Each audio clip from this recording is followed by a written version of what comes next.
日前台风。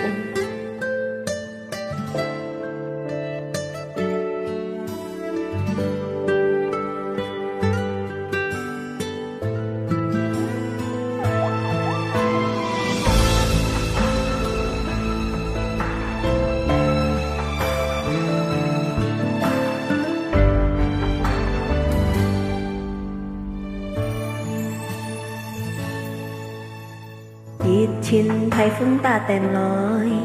打開瓦解閃半意傷害，瓦裏跳前半風帶走去，留下紀念痛苦在心裡。將愛人天甲人天，但係日光將瓦解見錢，愛希望上天有寬面，瓦解感情。山就一朵果，海就一朵情，愛對你無變心，我情對你車槍立住係一條線，係講愛你愛得唔多，愛也唔是相反情歌，愛念一旦都當怕夢。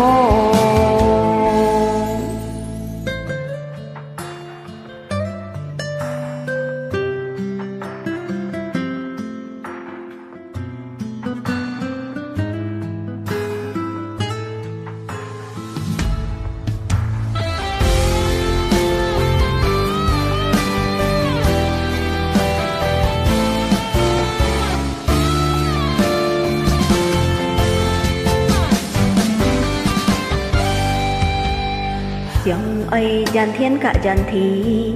tàn hệ nhẹ con cho ngã cây kiên chín ngài hy mong song thiên hiểu phun min ngã cây cảm chín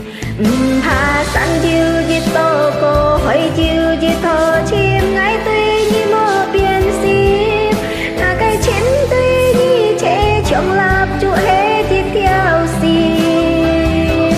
hay con ấy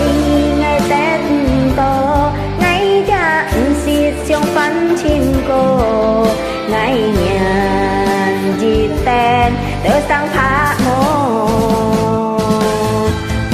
phá sang diêu dịp tô cô hỏi diêu dịp tô chim ngày tuy như mơ biên sim ngày trên tuy như chế chẳng lập chu hay tiếp theo sim